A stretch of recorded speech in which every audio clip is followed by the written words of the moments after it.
बंदरलोक बंदरों का एक ऐसा लोक जहां सिर्फ बंदरों की सत्ता चलती है। बंदरों का प्रधानमंत्री, बंदरों का मुख्यमंत्री, बंदरों का राष्ट्रपति, बंदरों के विधायक, बंदरों का अपना कानून और तो और बंदरलोक के बंदरों का अपना एक निजी भगवान भी होता है जिसका नाम हिरण्यगर्भ है। वैसे हिरण्यगर्भ इस पृथ्वी में विचरण करने वाले सभी जीव जंतु पशु पक्षियों के अपने भगवान हैं। इसका सीधा सा मतलब ये भी है कि इंसानों की तरह पशु पक्षियों में भी थर्ड आई होती है, मतलब उनका भी अपना एक आज्ञा चक्र होता है। क्योंकि हम इंसानों को अपने आज्ञा चक्र में अंधकार में जो भी दृश्य दिखाई पड़ते हैं, उस दृश्य को जो प्रकाश दिखा रहा होता है उसे ही हिरण्यगर्भ का प्रकाश कहते हैं। वैसे कोई भी इंसान बंदरगांव या बंदरलोक के दर्शन अपनी खुली आंखों से नहीं कर सकता, क्योंकि बंदरगांव या बंदरलोक कोई स्थूल गांव या लोक नहीं है।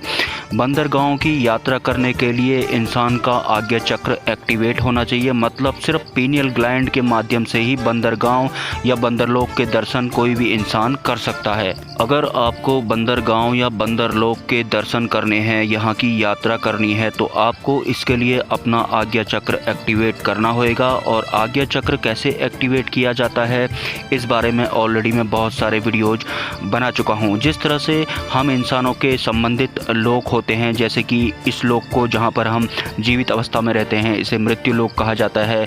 जैसे ही हमारी मृत्यु हो जाती है तो हम प्रेत लोक या फिर पितृलोक में जाते हैं। उसके बाद अपने कर्मों के हिसाब से हम स्वर्गलोक, नरकलोक में जाते हैं। तो ठीक वैसे ही बंदर जहाँ पर विचरण करते हैं उनको बंदरगांव कहा जाता है, और बंदरों की जब मृत्यु हो जाती है तो उनका जो लोक होता है उसे बंदर लोक कहा जाता है। और बंदरलोक के जो वहाँ के उनके भगवान होते हैं उनको हिरण्यगर्भ कहा जाता है। मतलब बंदरों का बंदरलोक या फिर इंसानों का प्रेतलोक या पितृलोक सूक्ष्म जगत है, और सूक्ष्म संसार के बारे में जानने के लिए इंसान को मंत्र साधना करनी पड़ती है या फिर ध्यान साधना करनी पड़ती है। हालांकि जो पशु पक्षी होते हैं उनका जो पीनियल ग्लैंड होता है, जो आज्ञा चक्र होता है, वो पहले से ही एक्टिवेट रहता है। जैसा कि आपने देखा होगा जो पशु पक्षी होते हैं वो पहले से ही किसी बड़े खतरे को भांप जाते हैं। आपने अक्सर देखा होगा जहाँ पर बाढ़ आने वाली होती है या कोई भूकंप वगैरह आने वाला होता है, तो वहाँ पर जो पशु पक्षी होते हैं उनमें पहले से ही हलचल शुरू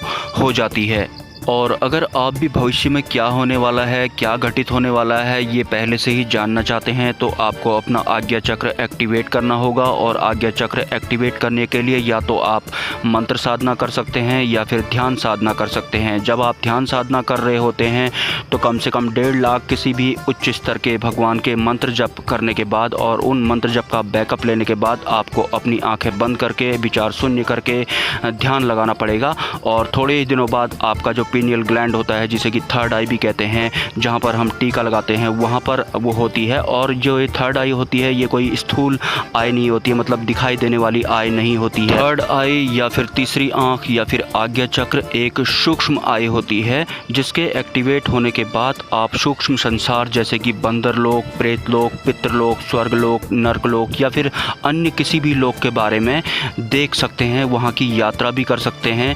इंसान की अगर थर्ड आई एक्टिवेट हो जाती है तो वो समंदर कितना गहरा है, समंदर का जो आखिरी छोर है वहाँ क्या है, वो वहाँ तक की यात्रा भी कर सकता है। हालांकि इंसान की जो मशीनें होती हैं वो 7 किलोमीटर के बाद समंदर में फेल हो जाती हैं, मतलब उससे आगे इंसान की मशीनें काम नहीं करती हैं। लेकिन थर्ड आई सूक्ष्म संसार की एक बहुत ही शक्तिशाली और अति गतिशील व्यवस्था है जो मन के हिसाब से काम करती है। मतलब हमारे मन में जो विचार है या जो सवाल है, उस विचार या उस सवाल का मूल अर्थ हमारे समक्ष पेश करना थर्ड आई का काम होता है। मतलब ऐसा होना नामुमकिन है कि थर्ड आई एक्टिवेट होने के बाद हमारे मन में कोई विचार या सवाल उत्पन्न हो रहा है और उसका हमें जवाब ही ना मिले, ऐसा बिल्कुल भी नहीं होता। लेकिन जो भी इंसान अपना आज्ञा चक्र या थर्ड आई एक्टिवेट करना चाहता है उसे सबसे पहले खुद की मलिनताएं दूर करनी होती हैं। काफ़ी लोग कहते हैं कि उस भगत ने माता काली को सिद्ध कर लिया या फिर हनुमान जी को सिद्ध कर लिया, जो कि बिल्कुल गलत है। भगवान को कोई भी इंसान सिद्ध नहीं कर सकता, भगवान अपने आप में ही सिद्ध होते हैं। हाँ, कोई इंसान जब खुद की मलिनताएं दूर कर लेता है, खुद के विचार शुद्ध कर लेता है, तो जो भगवान होते हैं खुद ही उसके साथ हो जाते हैं, क्योंकि भगवान तो पहले से ही परम सत्य होते हैं।